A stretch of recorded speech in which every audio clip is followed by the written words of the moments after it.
Why don't you talk about Canadians buying in, literally, like John Candy buying in and became a big proponent, and he was involved in the expansion of to the U.S. Let's first of all let's roll that clip. He was 90% of it, I would say. I mean, he was it. I mean, yes, there are other people involved. I was involved, Larry Smith, other people. But, you know, he was the leader. And eventually, you know, with expansion and things we're going to be doing, we'll make it work. A colorful but very influential figure in the operation of the CFL because, you know, he had a lot of money in the Argonauts. He had his soul. Some people have their money in the CFL. Some people have their money and their soul in the CFL. John Candy had his soul in it.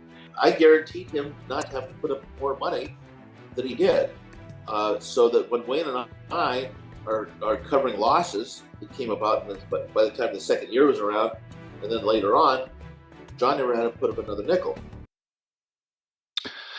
What are your thoughts when you see those clips, and what are your memories of first of all, John Candy? What was he like? CFL fan, true and true.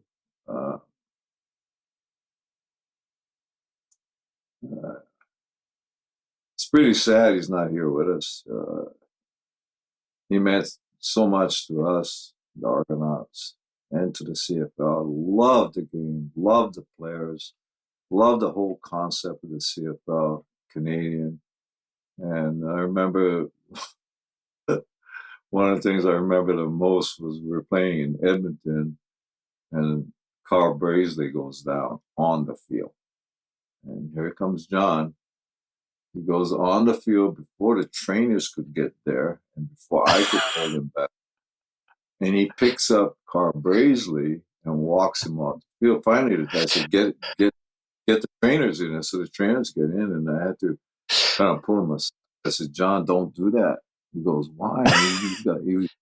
He had tears in his eyes because Carl got hurt. Yeah. Anytime one of our players got hurt, he was like beside himself. Anyway, I told him, what if Carl had a broken back? Right. You don't know that. You know, I said, you know, just be careful. I love your enthusiasm. I love everything that you do for us, the morale and everything. I said, you know, you do a wonderful job. I said, you know, basically our team goes as you go, you know. He was just always there, always upbeat, you know, never, always turned a negative into a positive kind of guy, you know. And so I had to kind of talk to him about that. And I remember one time in Saskatchewan, and it is a tough game. Playing in Saskatchewan, or even in BC, when you have the time zones and everything like that, we go out there and we had our the day before warm up, and we were entertaining. I mean, I enjoyed. I mean, we did our thing on football, but after that, it was all about the players, and they had these skits going, and I mean, we had like hundreds of people watching us the day before. So now these guys got to sign autographs, but it's basically pinball and rocket. So I said, so you guys take a cab back. I got to have a meeting. And so anyway, they come in a little late because pinball won't leave unless he signs every autograph. Yeah. So now we accommodated that because I think that's the best thing about the CFL is the accessibility of the players to the fans. So I'm all for that. And then we have our meeting and we go and play the game. Well, the game never goes the way you expect it. You know, the press, you know, they're all, you know, we're going to dominate Saskatchewan. I mean, yeah, those guys, they're pros too, right? They get paid too. So anyway, I'm trying to get my guys ready, but they're just not quite there. You know what I mean? That fever pitch is kind of not there. So anyway, we play the game, we're doing okay, you know, blah, blah, blah. Finally, it comes down to the end of the game. I think we're ahead by 3 points or something crazy. Anyway, the game was close, and they're going to get the ball back. And there's like, I don't know how many seconds left. And I go, man, they get the ball back here, we punt. They're going to score, you know. So not that that I didn't like our defense. It's just that the short field position, Yeah. right? Yeah. So I said, Rocket. So I call out Rocket. He goes, what's up, coach? I said, I want you to be the punter. He goes, what? Yeah. I said, you got to punt out of our end zone. He said, I never kicked before. I said, I don't want you to punt the ball. I said, I want you to catch the ball, burn off as much time as you can, and step out of bounds. He looks at the clock. I think it was like 10 seconds or whatever it was. He goes, you want me to burn off that much time? I said, yep. I said, at least get close, you know, Yeah. so they have no time left. So he laughed. He goes, this is great. This is CFL football. I said, yeah, you're going to give up a point for field position, you know? So he goes back there, and I'm telling you, like, okay, just don't fumble the ball. And he runs around back there, and we step out of bounds, and we go ahead and win the game. I mean, John Candy comes up to me. He goes, that was crazy. I said, yeah, that was crazy. CFL rules. I said, I'm glad I remembered to do something.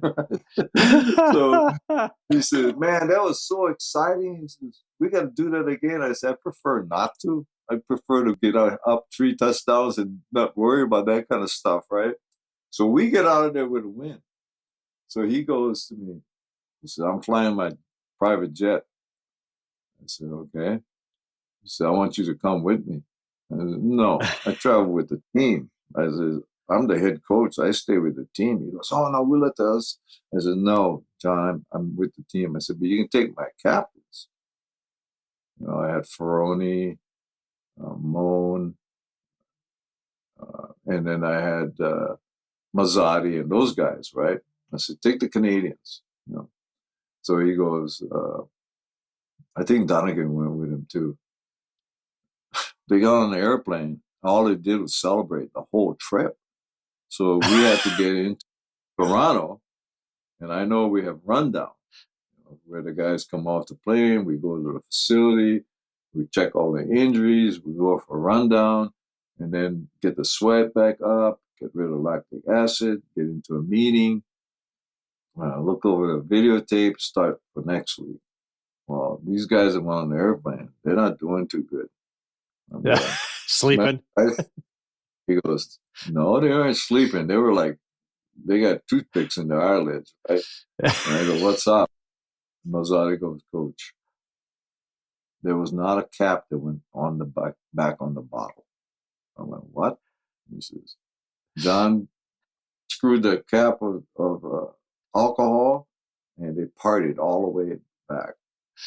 I said, okay, let's start with rundown first. We're going to sweat that alcohol out of you. Probably should not have done that. He'd probably kill those guys, right? We're never doing that again, coach. We're never doing that again. I said, run another one. We laughed our butts off. And that was John, man. He could play hard, work hard. But the guys loved him. He was like our living mascot. I mean, he did everything.